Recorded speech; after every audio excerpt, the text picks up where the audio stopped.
Wassalatu wassalamu ala asyrafil anbiya'i wal mursalin wa ala alihi wa sahbihi ajma'in. Subhanaka la ilma lana illa ma 'allamtana innaka antal alimul hakim. Rabbi shrah li sadri wa yassir li amri wahlul 'uqdatam min lisani yafqahu qawli. Amma ba'd. Alhamdulillah ala nikmatil Islam, alhamdulillah ala nikmatil iman, wa kafa biha min ni'mah. Alhamdulillah, segala puji bagi Allah Subhanahu wa taala. Siang hari ini kita melanjutkan di dalam kajian kita, yaitu kajian Bidayatul Hidayah, karya dari Al-Imam Abi Hamid Muhammad bin Muhammad Al-Ghazali, atau yang seringkali kita kenal dengan nama Imam Ghazali. Julukannya beliau adalah dinisbatkan kepada negerinya, yaitu negeri Ghazal. Maka beliau dijuluki dengan nama Imam Al-Ghazali. Ila anqal, kita masih berada di dalam bab yang membahas tentang adabus shalah, adab-adabnya salat. Kita semuanya insyaallah sudah salat, gitu. Yo salat, salat wajib, ditambahi salat sunnah, ditambahi istilahnya salat-salat lainnya seperti salat taubat, salat salat istikharah, salat macam-macam, tarawih dan lain-lain. Insyaallah kita sudah melaksanakan salat.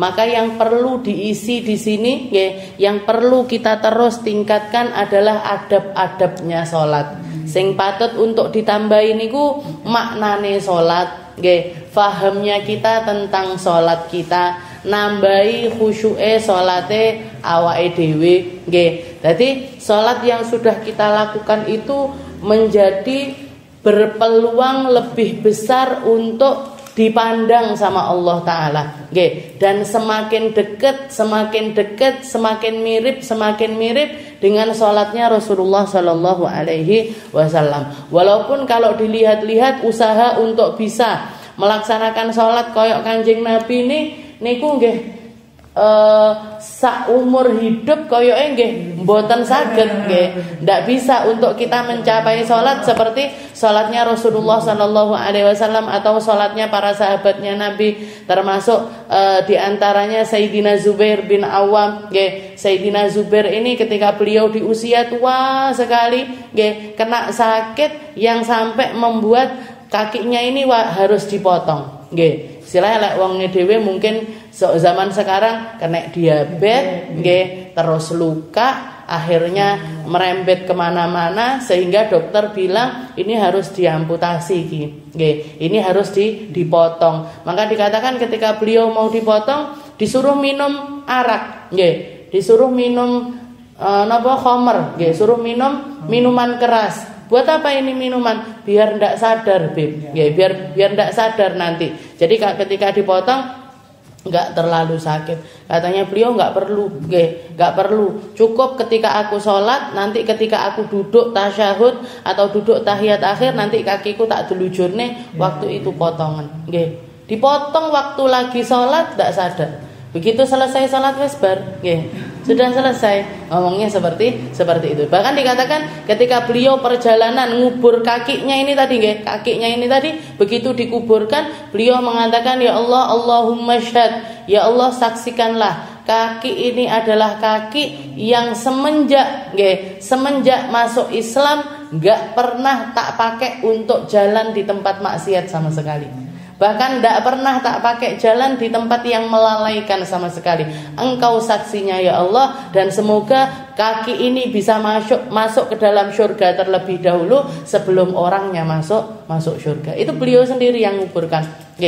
Pas waktu perjalanan pulang, ketika perjalanan pulang, beliau itu punya anak 2 laki-laki, anak laki-lakinya ini, jadi istilahnya naik ke atas atap, mau ngambil apa gitu, gelundung, tiba mati. Jadi ketika dengar kabar kalau putranya itu meninggal, tidak lama setelah kakinya itu dipotong, maka yang beliau katakan, ya Allah, Engkau mengaruniakan kepada saya 2 kaki, Engkau ambil 1, Engkau sisakan 1, alhamdulillah. Dan Engkau memberikan saya 2 putra, Engkau ambil 1, Engkau sisakan 1, alhamdulillah. Ngoten niku. Nggih, akhlaknya para sahabatnya, didikane Rasulullah sallallahu alaihi wasallam. Kenapa bisa sampai seperti itu?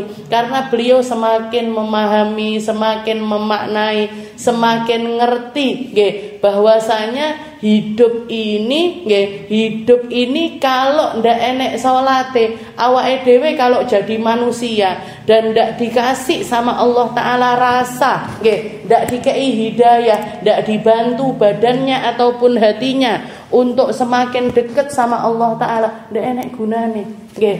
Enggak ada gunanya kita hidup di dunia kalau misalkan kita ini ndak jadi ahli sujud nggih. Kayak ada di satu qasidah nggih, wala tarannamtu fi sholati wala ruku'i wala sujudi gitu. Kalau misalkan kita ini jadi orang, jadi manusia hidup di atas muka bumi ini, ndak iso nikmati ruku, ndak iso nikmati sujud, ndak iso nikmati nikmatnya bernabi dengan Nabi Muhammad sallallahu alaihi wasallam nggih. Niku apa nggih? Maknanya hidup ini jadinya itu apa? Makanya di dalam satu ayat Allah Subhanahu wa taala mengatakan laqad manallahu 'alal mu'minin id ba'atsa fihim rasulan min anfusihim yatlu 'alaihim ayati. Jadi ulun belajar bahasa Arab niku nggih lama, 10 tahun ulun sinau bahasa Arab nggih. Dari mulai di Dalwa, habis itu ke Daruz Zahra. Jadi di sini Allah taala itu pakai lafaz laqad nggih. Lam itu namanya kalau di nahwu namanya lam taukid. Qad niku nggih harfut taukid. Taukid itu apa? Iki tenanan nggih. Laqad manallah. Jadi kayak kalau diartikan itu gini. Gusti Allah benar-benar betul-betul telah menganugerahkan kepada kalian Nabi Muhammad sallallahu alaihi wasallam. Jadi Nabi Muhammad itu hadiah. Nggih, Nabi Muhammad itu hadiah terindah untuk manusia ini. Lek didelok hadiah Gusti Allah untuk diri saya ini apa? Yang paling besar dan yang paling utama adalah keberadaannya Nabi Muhammad sallallahu alaihi wasallam. Dan di situ Allah taala pakai lafaz manna, nggih, pakai lafaz manna, pemberian, nggih, pemberian. Jadi ngasih itu dalam bahasa Arab bahasanya macam-macam. Ada akto yukti iktoan, ada wahabaya hibu, hibatan nggih, hibah tak hibah nih berarti saya memberi. Ukti saya berarti juga saya memberi nggih. Ngekei nggih, tasaddaqtu, anfaqtu nggih. Itu satu makna. Sama nggih toh, ngasih sesuatu kepada seseorang. Tapi dan pemberian itu nggih, salah satu di dalam ayat yang lain Allah taala juga mengatakan la tubtilu shadaqatikum bil manni wal adza. Kalau kamu ngasih sesuatu kepada seseorang, lek melek entuk pahala sedekah tenanan nggih. Kita ngasih orang dan pengen pemberian kita ini berpahala di sisi Allah taala, jangan dibatalkan dengan dua hal. Apa yang bikin batal pemberian? Nggih, pahalane malah ilangi gara-gara napa? Dua hal. Yang pertama alman nggih wal adza. Yang pertama ngundat. Dadi lek awake dhewe omong, awakmu kan wis tak kei sakmene nggih to. Ibu-ibu, nak, kamu itu loh, ibu gembol kamu sangang sasi ning jero weteng nggih. Tapi ada dua keadaan yang saking besarnya pemberian itu boleh diundat-undat. Nggih, istilahnya oleh diundat-undat. Tapi nggih, asline enggak perlu, nggih, sebenarnya enggak perlu. Apa itu? Undat-undate ibu neng anake. Niku boleh masihan. Kamu tak suseni rong tahun, kamu tak gembol ibu tengah malam. Nah, itu boleh. Tapi aslinya enggak perlu, nggih. Enggak perlu kita ngomong kayak gitu, itu enggak perlu. Nah, nang gone sikile ibuke wae nek surga. Nggih. Oleh napa mboten? Boleh. Nggih. Kenapa? Karena saking besarnya yang telah perjuangannya seorang ibu untuk anaknya. Tapi enggak perlu aslinya. Nggih. Cukup kenalkan anak-anak kita kepada Allah taala, dia akan tahu gimana caranya berlaku kepada ibunya. Nggih. Tapi oleh di dalam syariat itu ada dua perkara pemberian yang boleh diundat-undat. Ibu nggone anake sama Nabi kepada umatnya. Rasulullah Shallallahu Alaihi Wasallam kepada umatnya. Makanya Allah Taala mengatakan, "Qul la as'alukum alaihi ajran illal mawaddata fil qurba." Katakan wahai Muhammad kepada umatmu, atas setiap perjuangan yang telah kamu perjuangkan untuk umatmu, ngislam nih, marai sholat, marai poso, marai zakat, ngajarkan gimana caranya beridul adha, gimana caranya beridul fitri, gimana caranya berakhlak mulia, kabeh wis diwarahne karo Kanjeng Nabi. Tapi katanya Allah Ta'ala, la as'alukum alaihi ajra. Katakan kepada umatmu, kamu sama sekali tidak mengharapkan upah dari mereka. Cuman satu yang diminta sama Nabi, illal mawaddata fil qurba. Lek ketemu putu-putuku sing apik, sama anak cucuku yang baik, sama keluargaku yang baik, itu tok sing dijaluk sama Rasulullah Sallallahu Alaihi Wasallam. Yang lain-lain Rasulullah tidak peduli. Mau istilahnya, mau rumahnya dirobohkan, mau peninggalannya semuanya dihilangkan, Rasulullah nggak peduli dengan itu semuanya. Tapi yang dijaluk mai satu, illal mawaddata fil qurba. Nggih, jadi undat-undate ibu ke anak sama Nabi kepada umatnya itu satu-satunya yang diperbolehkan. Kenapa? Alasannya apa? Saking besarnya hal yang telah diberikan. Begitu juga di ayat ini Gusti Allah lagi ngundat-ngundat, laqad mannallahu 'alal mu'minin. Umat Islam, ini pemberian saya berupa anugerah seorang nabi, seorang rasul yang hidup di antara kalian, ngajarkan segala hal untuk kalian, mengorbankan segalanya untuk kalian. Itu adalah anugerah terbesar untuk kalian. Nggih. Dadi iling-ilingan, nggih. Iling-ilingan lek kamu itu punya Kanjeng Nabi, punya Rasulullah, bersolawat kepadanya, dan semua yang ujung pangkalnya adalah Nabi Muhammad, kabeh nggawone mara surga. Nggih. Semuanya bikin selamat, semuanya bikin terhindar dari neraka, semuanya bikin seneng. Neng donya seneng, neng akhirat nggih seneng. Nggih to?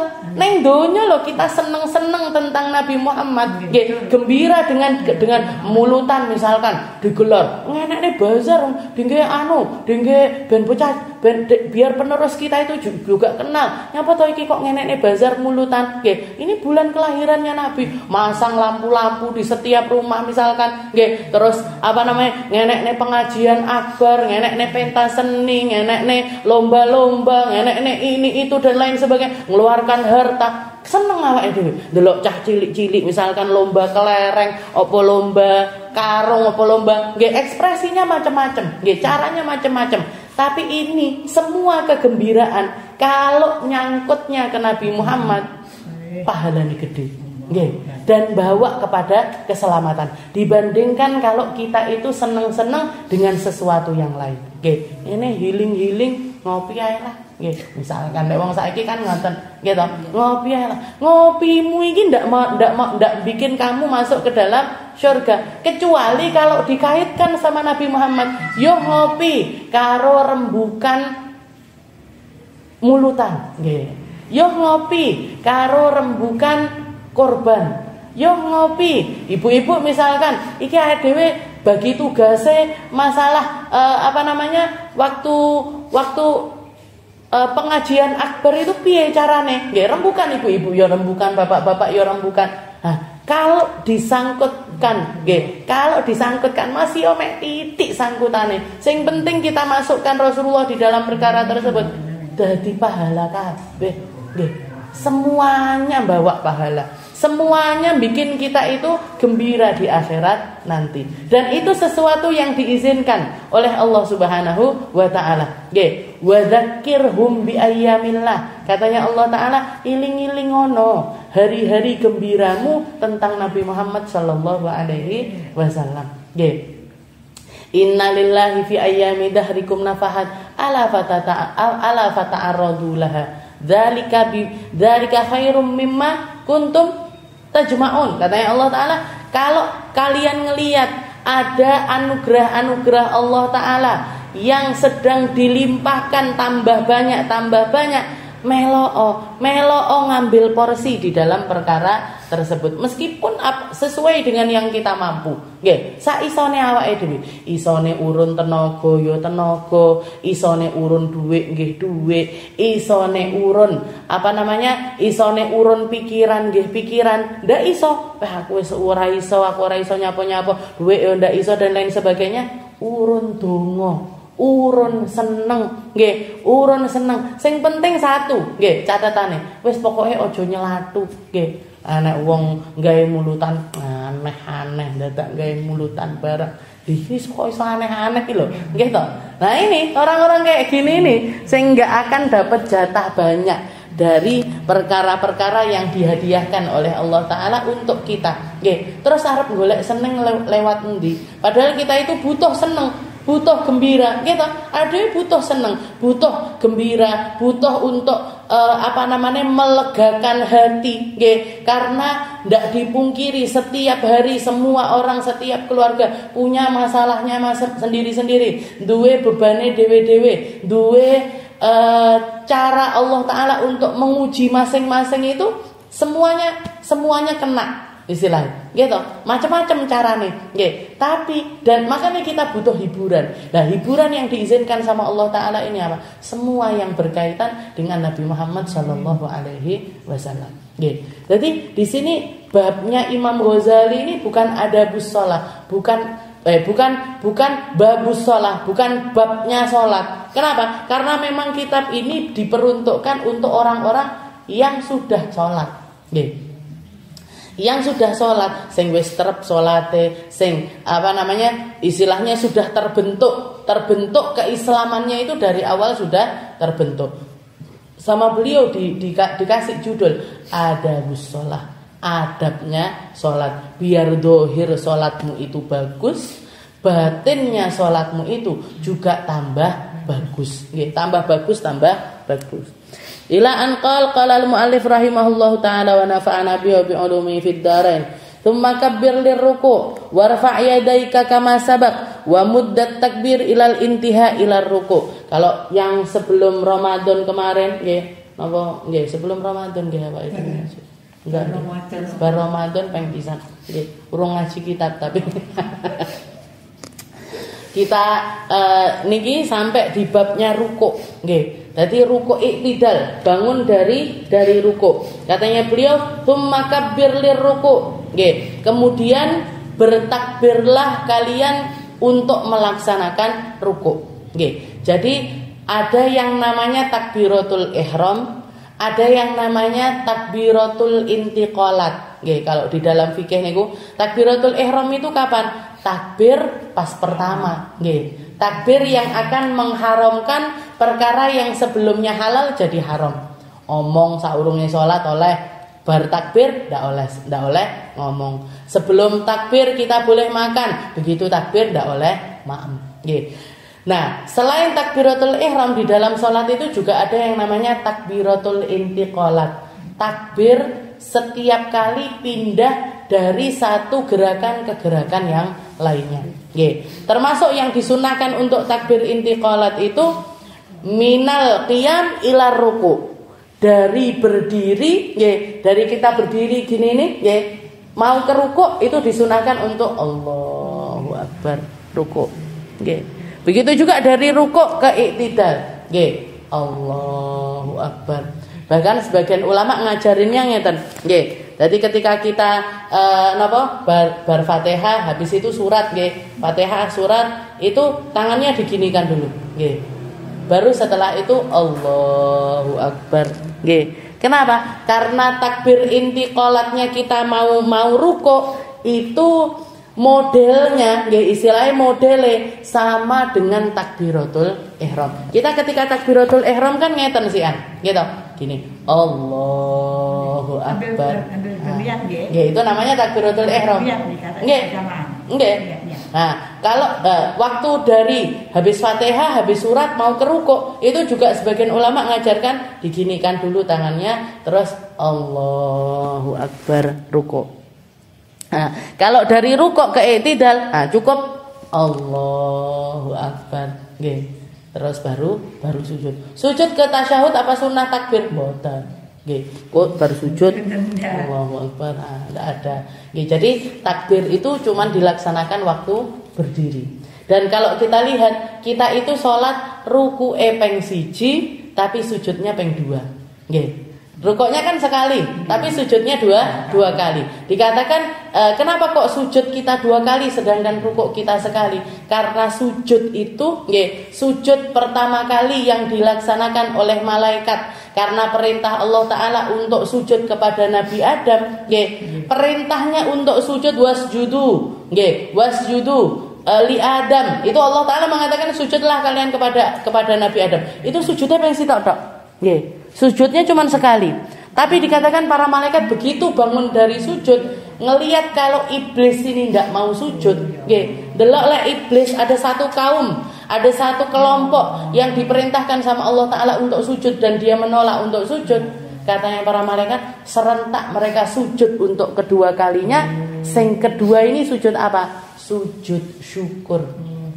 Yang pertama sujud karena perintahnya Allah, yang kedua sujud syukur. Mensyukuri apa? Mensyukuri ketaatan mereka kepada Allah Ta'ala. Kenapa? Karena ternyata ada makhluk lain sing brengkel. Ada makhluk lain yang brengkel. Makanya sunnah sujud syukur ini salah satu hal yang kita boleh sujud syukur, oleh awake dhewe sujud syukur, tapi disunahkan untuk enggak di depan orangnya. Itu kapan? Ketika kita melihat ada orang melakukan maksiat dan kita terhindar dari maksiat itu. Jadi misalkan pian liwat neng gone dalan di mana gitu, delok enek wong-wong judi, atau ada orang-orang minum khamr, atau ngelihat ada maaf pelacur jejer-jejer neng pinggir dalan. Utamanya, pertamanya ketika kita melihat, kita ucapkan alhamdulillah. Alhamdulillah bukan untuk mereka, tapi untuk kita. Alhamdulillahilladzi an'ama alayya. Ya Allah, terima kasih karena bikin saya itu Engkau beri nikmat taat di saat ada banyak makhlukmu, ada banyak manusia, ada banyak ciptaanmu yang memilih untuk ndak taat. Kok aku dadi wong taat? Kok aku dadi wong sing gelem manut karo Gusti Allah. Nah, ini pertama kali yang melakukannya adalah malaikat. Makanya sujudnya 2 kali. Mereka sujud pertama karena perintahnya Allah untuk sujud kepada Nabi Adam. Yang kedua sujud syukur. Lah kok iblis itu tiba-tiba enggak gelem sujud. Padahal dengar langsung dariku. Padahal ilmunya jauh lebih banyak dibandingkan para malaikat. Padahal ibadahnya juga luar biasa banyak. Sampai saurunge malaikat iri kabeh karo iblis, gitu. Semuanya iri sama iblis. Sampai mengatakan, iblis ini pernah mengatakan, gak ada satu jengkal pun tempat di alam semesta ini yang telah diciptakan oleh Allah Ta'ala di langit maupun di bumi kecuali iblis pernah sujud di situ. Jadi ribuan tahun sebelumnya sudah wis ibadah. Lah kok karena satu perintah, yaitu perintah sujud kepada Nabi Adam, karena ada rasa sombong di dalam dirinya, malah ora gelem sujud. Jadi jere penake gampange malaikat itu ngomong gini, wis aku ratek ibadah ritek, aku ratek pinter ritek, sing penting manut, Ternyata kepintaran itu enggak ada gunanya kalau di dalam diri orang pintar itu ada sombongnya. Ternyata kekayaan itu enggak ada gunanya kalau di dalam hati orang kaya tersebut ada rasa sombong. Ternyata sebanyak apapun ibadah saya, sebanyak apapun puasa saya, sedekah saya, ataupun usaha Quran saya, hafidho Al-Quran sekalipun, sing ngaji pagi siang malam sekalipun, tapi lek ning gone jero atine enek sombong, dilempar sehina-hinanya oleh Allah Subhanahu wa Ta'ala. Bahkan dirubah wujudnya setan. Iblis itu dulunya modelnya nggih apik koyok malaikat ngoten. Begitu dia bermaksiat, begitu dia melanggar aturannya Allah Subhanahu wa Ta'ala, dihinakan. Ada yang mengatakan dibentuk seperti seekor ular, nggih. Ada yang ngelihat nggih dibentuk menjadi hewan-hewan yang nggih anjing dan lain sebagainya, dirubah bentuknya menjadi bentuk yang hina, nggih. Jadi kalau iblis langsung diketok nih. Lek menungso niki kan enggak ketok, nggih to? Enggak ketok. Sing enggak ketok itu tambah medeni, nggih. Tambah medeni. Kenapa? Karena dia merasa sombong, ndak merasa kalau dirinya sombong, akhirnya terus-terusan maksiat, akhirnya istilahnya gini, dia itu hina di sisi Allah Ta'ala dan menganggap dirinya itu mulia. Jadi dia ini hina, dia ini ndak didelok karo Gusti Allah, dia ini nggak ada artinya di sisi Allah Ta'ala, tapi nganggepnya aku sing paling ini, aku wong-wong kuwi kan mek ngono-ngono tok ngibadahi, wong kuwi kan mek ngono-ngono tok ilmune, wong kuwi kan siki sing blaen nggih. Niki sing medeni. Jadi itu sirnya para ulama mengatakan kenapa kok kita itu rukuk sekali sedangkan sujud itu 2 kali. Karena sujud kita itu agar kita itu ngelihat kepada sujud yang pernah dilakukan oleh malaikat. Sujud pertama taat karo Gusti Allah, sujud kedua karena bersyukur menjadi hamba yang taat kepada Allah Subhanahu wa taala. Katanya beliau warfa' yadaika kama sabaq, nggih. Jadi modelnya takbiratul intiqalat itu nggih padha persis seperti takbiratul ihram. Wa alamut takbir ilal intiha ila ruku'. Setelah itu takbirnya istilahnya tangan kamu letakkan di ini sampai selesai ruku'. Tsumma da'rahataika 'ala rukbataik wa asabi'uka mansyura. Dan ketika kita rukuk nggih, niki nggih sunnahnya tangan ini pas di dengkul dan keadaannya itu ngeten. Nggih. Dadi napa? Nggih, nyekeleng gini. Nggih, ndak gini. Nggih, enggak gini. Nggih, mekar. Dimekarne, tangane dimekarne. Ketika kita megang lutut dan posisi kaki diluruskan, posisi tangan juga diluruskan. Nah, itu cara yang paling benar. Nggih, cara yang paling benar. Jadi kaki didedekne, enggak. Kadang kaki itu kan ada yang waktu berdiri itu rodok ngene. Nggih. Nah, itu didedekne. Nggih, karena kesel biasane. Nggih, kekeselan. Dadi paling apike lurus, nggih. Tapi ngeten tetep, nggih. Jadi kita tetap wajib berdiri di dalam rukuk ataupun juga. Jadi salat itu semampu kita, nggih toh. Ndak iso ngadeg wajib ngadeg. Ndak iso ngadeg baru nyandar, nggih. Ndak bisa ngadeg jejeg senden. Kalau ngadeg senden sek panggah enggak kuat, nggih. Duduk, nggih toh. Duduk, habis duduk nanti duduk dengan segala macamnya, duduk isone neng kursi nggih neng kursi, isone duduk terus sikile ditelujurne nggih ditelujurne. Nah, baru kalau duduk sak modele duduk wis ndak mampu baru geletak. Nah, tapi ini ketidakmampuan ini tadi nggih, lek bisa separohnya lagi ndak bisa, itu juga harus diperhitungkan. Sing banyak itu kan gini, aku ndak kuat lek ngadeg nggih. Saya ndak kuat Kak, saya kuat ngadeg, tapi ndak kuat lek kabeh ngadeg, nggih.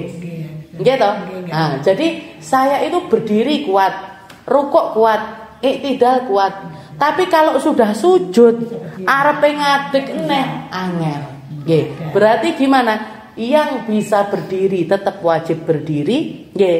Yang bisanya duduk diganti dengan duduk. Jangan langsung semuanya duduk. Nggih. Wis aku tak lingguh terus saya, nggih. Padahal sik kuat ngadeg, nggih, padahal masih kuat berdiri. Jadi gimana caranya? Berdiri dulu, Allahu Akbar, baca Fatihah, baca surat, berdiri, nggih. Nanti rukuk nggih panggah rukuk, iktidal nggih panggah iktidal. Pas sujud duduk nang kursi. Nggih. Terus sujudnya isyarat, tasyahudnya isyarat, nggih. Duduk di antara dua sujudnya isyarat, nggih, isyarat pakai gerakan badan. Nanti waktu berdiri gimana? Berdiri lagi, nggih. Berdiri lagi, rukuk neh kayak biasane, lek kuat, nggih. Tapi kalau ternyata aku iso tapi terlalu lelah, nggih. Kesel banget lek harus berdiri duduk, ya sudah, berarti sudah boleh untuk duduk terus, nggih. Karena di sini kaitannya juga dengan istitoah, mampu, nggih. Selama mampu berdiri wajib berdiri, Kalau sudah nggak mampu untuk berdiri secara total, baru boleh ke tempat yang lainnya, baru boleh ke gerakan yang lainnya. Wansib rukbataika wa mudda dhahrika wa unuqaka wa ra'sak mustawiyan kas-sahifatal wahidah. Jadi ketika kita rukuk, kalau model kamu seperti itu, tangannya dibentangkan terus napa sikile dilurusne, tangannya nggih dilurusne, maka insyaallah punggung kamu itu juga lurus kas-sahifatil wahidah, kayak kertas yang lurus. Enggak ngene, istilahnya ngoten lho. Biasanya kan enek sing ngene. Nah, wajah famir faqaika anjambek wal mar'atu la taf'alu dzalika. Kalau laki-laki tangannya gini, nggih istilahnya direnggangkan, kalau perempuan diingkup nih, nggih. Dadi lek enek sing kelompok-kelompok ngomong ora lanang padha wedok padha, ora padha, Mas. Nggih. Carane ndak padha, nggih. Wal mar'ah la taf'alu dzalik. Jadi perempuan tidak melakukan yang semacam itu. Waqul, nggih. Yang dibaca apa ketika kita rukuk? Subhana rabbiyal azimi wa bihamdi. Subhana rabbiyal azim cukup, nggih. Tapi kalau mau ditambahi subhana rabbiyal azimi wa bihamdi, lebih bagus lagi, nggih.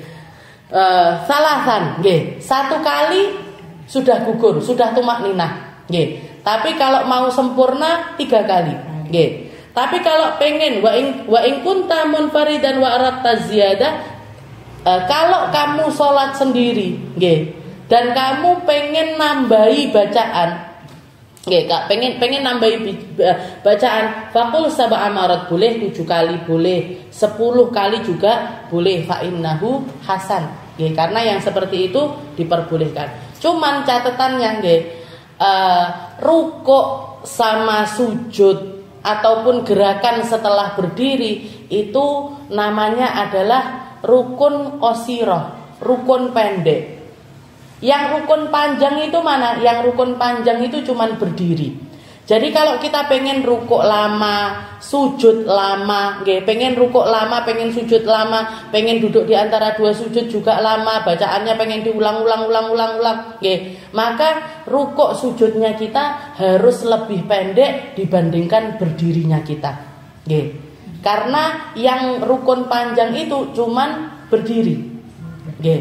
Dadi lek melek dawa, rukuke melek dawa, sujude melek dawa, piye carane? Berdirinya harus lebih panjang lagi. Nggih. Dadi misalkan kalau kita baca Fatihah sama surate kulhu, nggih, kulhu, maka rukuknya paling enggak nggih tasbih nggih ping 3 wae. Subhana rabbiyal azim, subhana rabbiyal azim wa bihamdi, subhana rabbiyal azim wa bihamdi, subhana rabbiyal azim wa bihamdi. Ben kenapa? Biar enggak lebih panjang dibandingkan berdiri. Tapi kalau misalkan kita Fatihah, habis itu surate kul huwallahu ahad, Allahu samad lam yalid walam yulad walam yakul lahu kufuwan ahad, pian rukuke maca subhana rabbiyal azimi wa bihamdihi 100 kali, nggih, batal salate. Nggih.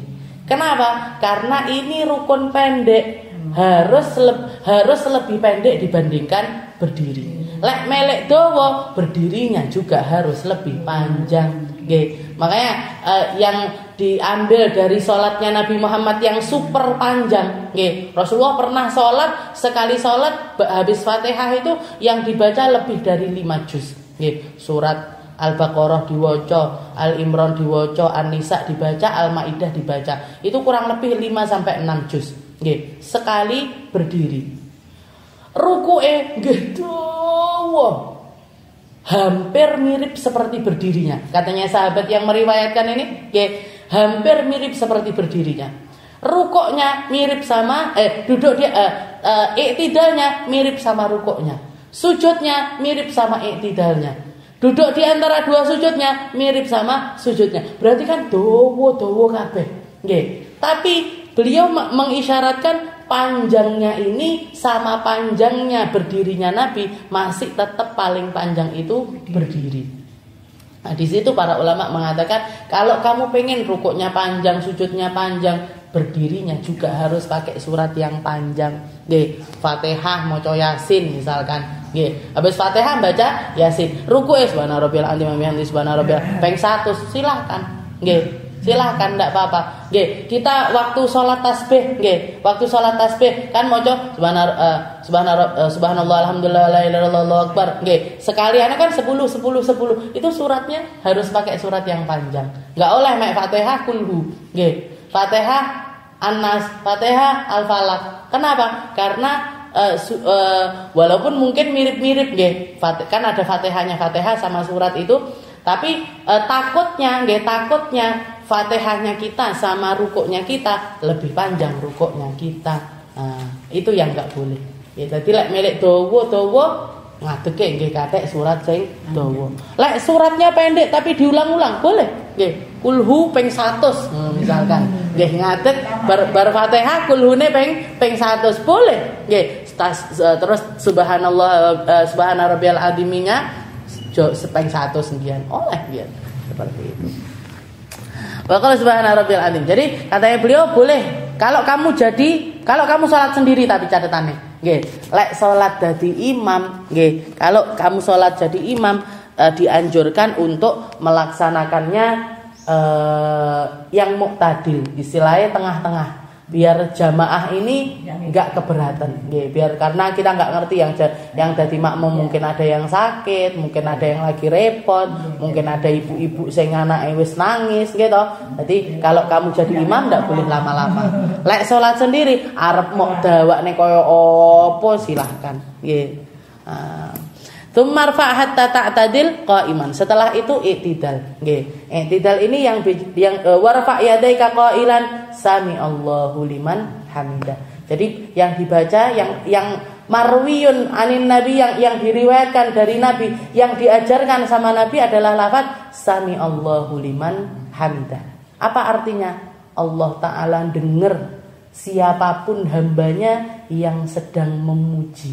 Nggih. Sami Allahu liman hamidah. Dan pendengarannya yang dimaksud di sini ngerungokne, kita dengar nggih. Dengar itu kan macam-macam. Levelnya nggih beda-beda. Nggih. Yang dimaksud dengan sami Allahu liman hamidah, ada orang cerita, saya istilahnya ngeten, waktu ulun ngaji nggih. Misalkan dirungokne wong 3, dirungokne wong 5, dirungokne wong 100, dirungokne wong 200. Setiap orang yang dengar ini kan dengar krungu, oh iki sing ngaji minah nggih, sing dibahas iki dengar. Tapi setiap orang sing diterima di dalam hatinya macam-macam. Beda-beda nggih. Enek sing iso langsung ngamalne, enek sing ngamalne isone setelah seminggu kemudian, ada yang setelah setahun kemudian, ada yang setelah mungkin berapa bulan kemudian. Ulun pernah dicurhati, ada orang nggih duduk di minta curhat ngoten nggih, datang ke rumah, setelah itu bilang gini, habis itu bilang gini, "Ustazah, saya itu sudah 2 bulan. Dulu waktu pertama kali ngaji sama jenengan, 2 bulan saya ngaji sama jenengan tapi urung salat." Nggih, ndak tahu salat sian. Yo ndak jilbaban dek. Nggih. Terus Mbak, tapi saya seneng ngaji, nggih. Tapi jadi rutin datang pengajian, tapi aslinya ndak salat, nggih. Setelah berjalan 2 bulan njajal salat, nggih. Melek salat, nggih. Dadi melek salat piye to rasane salat, wis kangen karo salat. Biyen salate pas sik cilik diwarai karo ibuke, bar kuwi ora tahu salat. Akhirnya dia sholat, dia bilang waktu saya sholat pertama koyo enek banyu es teko bun-bunan nih sing langadem nih saawak. Habis itu tak terus nih, bar ngono belajar jilbaban, nggih. Habis itu belajar jilbaban. Jadi banyak orang yang berproses seperti itu. Nggih, bahkan dia bilang, "Ustazah, saya itu dulu gemuk. Lah kok sekarang jenengan kurus ini kenapa?" Nggih, saya puasa setiap hari. Kenapa? Karena saya dari semenjak balik sampai umurnya waktu itu 36 tahun ben Ramadan ndak tahu poso. Jadi ngodoi poso selama jadi pian bayang nih, nggih. Lek balike umur 10, waktu itu sadare umur 36. Orang nggih poso 26 tahun dia dikodoi. Jadi dia pilih poso ben dino. Mek praine kalau lagi men nggih, lek men tok ndak poso. Bar kuwi poso neh. Nggih, ngodoi saya selama 26 tahun yang enggak puasa itu. Jadi penerimaan setiap orang beda-beda, nggih. Dan yang dimaksud dengan lafaz sami Allahu liman hamidah, Allah Ta'ala maha mendengar. Allah Ta'ala itu dengar. Dan pendengarannya Allah Ta'ala itu tanpa gimana, tanpa seperti apa. Kalau kita dengar butuh telinga, butuh gendang telinga, butuh suara yang nyampe. Suaranya harus di level yang kita bisa dengar. Ada suara-suara kalau terlalu lirih awake dhewe ndak krungu. Lek kebanteran awake dhewe ndak mampu untuk mendengar. Dan kalau kita denger, pian misalkan sekarang dengerin ulun, nggih. Lek enek wong ngomong ning gone ngarep kono, wis ndak iso konsentrasi, nggih. Bisanya ya konsentrasi sama satu suara. Iki sing liyane ngomong jumbuh pisan, nggih to. Nah, tapi kalau pendengarannya Allah Ta'ala ndak pernah jumbuh, nggih. Allah Ta'ala mendengar semua orang yang sekarang ini sedang berdoa di satu waktu, nggih. Dan Allah Ta'ala dengar dengan pendengaran yang sama satu sama lain tanpa ada perbedaan. Itu bedanya pendengarannya Allah. Dan para ulama mengatakan yang dimaksud di dalam lafaz i'tidal, sami Allahu liman hamidah. Allah Ta'ala dengar setiap hamba yang sedang memuji kepadanya. Maksudnya apa? Allah Ta'ala dengar dan menerima dan memberikan pahala kepada orang-orang yang memuji kepada Allah Subhanahu wa Ta'ala. Pujianmu kepada Gusti Allah kuwi ndak percuma, ndak disia-siakan. Kabeh engko dibales karo Gusti Allah. Kamu kan yang dulu sholat, kamu kan yang dulu iktidalmu selalu mengingat-ingat untuk memuji kepadaku. Jadi yang diajari sama Nabi niki sami Allahu liman hamidah. Dan itu dibaca ketika kita takbiratul intiqalat, ketika kita bangun dari rukuk. Jadi sami Allahu liman hamidah.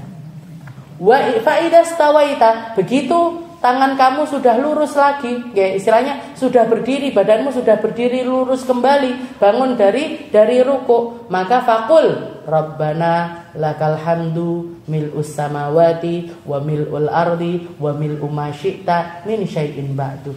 Ini untuk apa? Lafaz ini kenapa? Kita sedang melaksanakan apa yang diajarkan sama Nabi. Nabi kan ngajarinnya ngeten, sami Allahu liman hamidah. Allah Ta'ala mendengar siapapun yang sedang memuji kepadanya. Awake dhewe langsung muji Gusti Allah.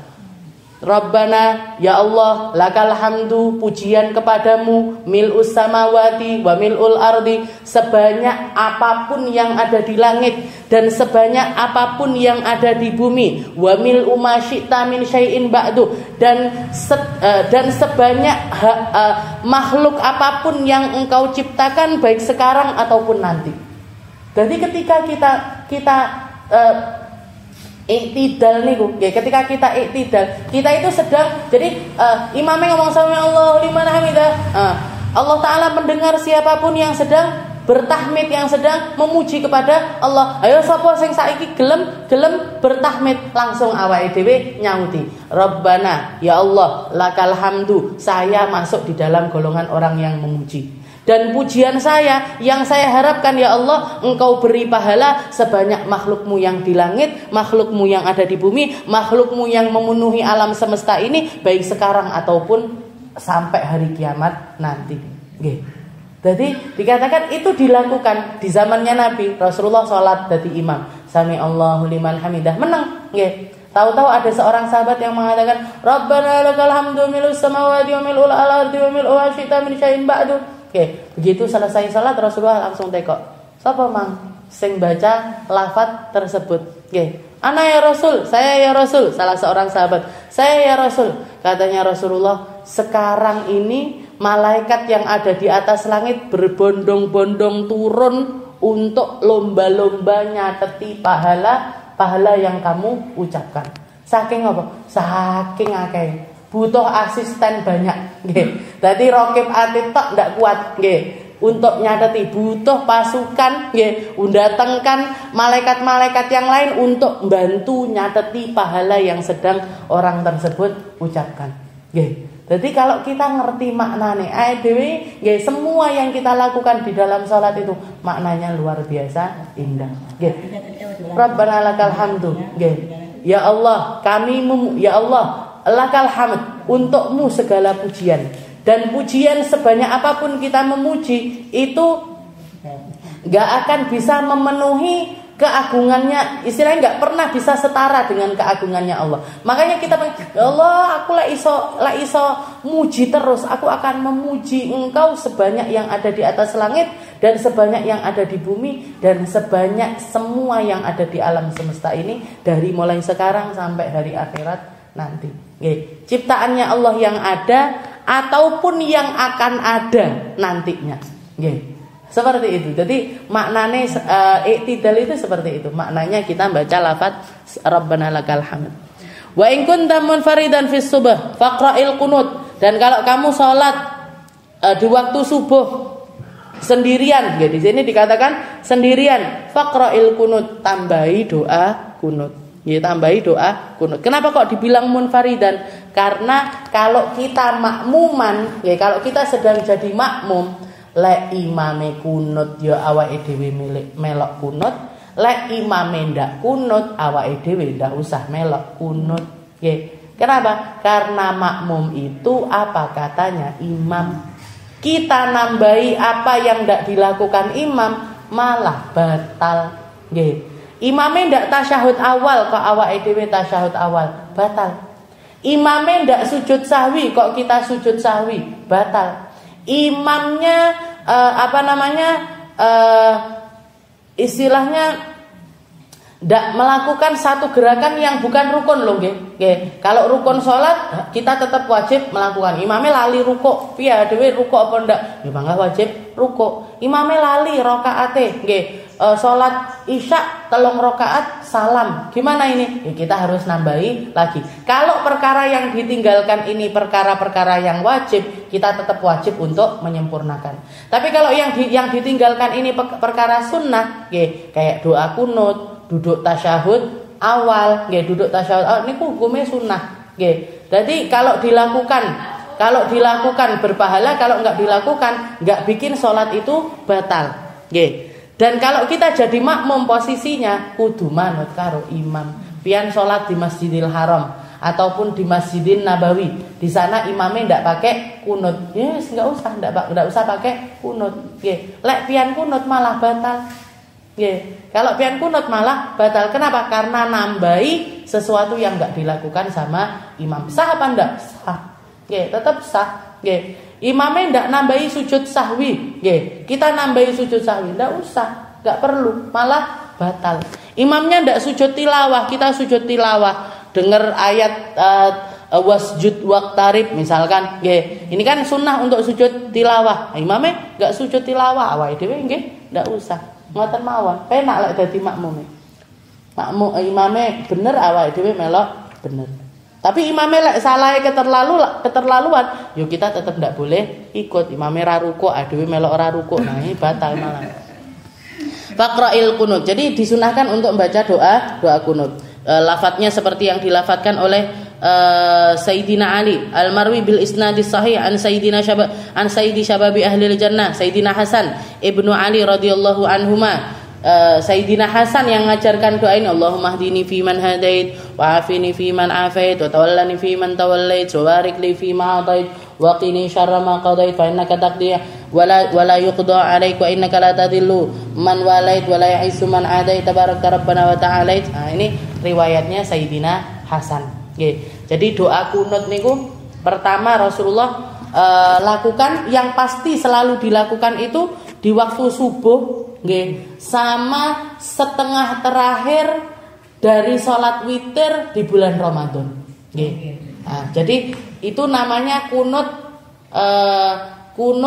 yang bersambung sama sholat. Nah, hukumnya sunnah, hukumnya adalah sunnah. Jadi setiap sholat subuh sama sholat setengah terakhir, sholat witir di setengah terakhir, di rakaat terakhir di setengah terakhir bulan Ramadan. Nah itu sunnah untuk melaksanakan doa kunut. Ada lagi kunut namanya kunut nazilah. Nah kunut nazilah ini apa? Doa kunut yang dilaksanakan di setiap rakaat terakhir, ketika umat Islam itu tertimpa sesuatu yang sulit. Nggih, itu sunnah untuk melaksanakan kunut nazilah. Kapan dilaksanakannya?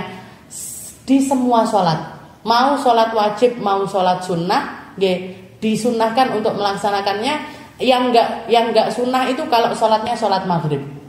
Karena waktunya pendek. Nggih, karena waktunya pendek. Jadi untuk sholat lainnya sunnah untuk melaksanakan kunut. Namanya kunut nazilah.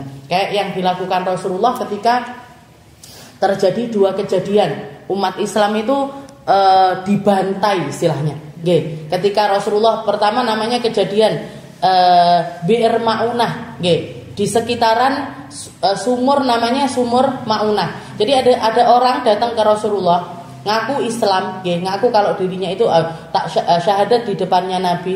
Setelah itu minta, ya Rasul, saya minta 70 orang dari penghafal Al-Qur'an paling baik dari sahabatmu tak jae dakwah di negeri saya.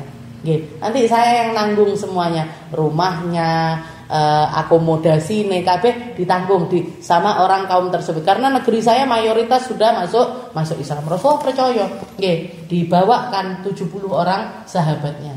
Ternyata di tengah jalan dibantai. 70 qori istilahnya, nggih, sing hafal Quran dibantai, dibohongi Rasulullah, nggih. Belum selesai kejadian itu, sedihnya Rasulullah sama kejadian itu, datang lagi kabar Rasulullah juga ngirim 10 orang sahabat terbaiknya untuk dakwah di satu tempat.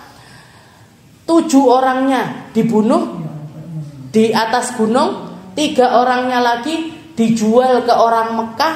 Habis itu dibantai dengan cara yang sangat luar biasa keji. Nggih, termasuk diantaranya Sayyidina Adi bin Hatim itu, nggih, jadi seminggu atau 10 hari ditawan, nggih, istilahnya di penjara ning gone omahe salah seorang kafir Mekah yang punya dendam pribadi sama beliau, nggih, ndak dikasih makan, istilahnya disiksa dan lain sebagainya.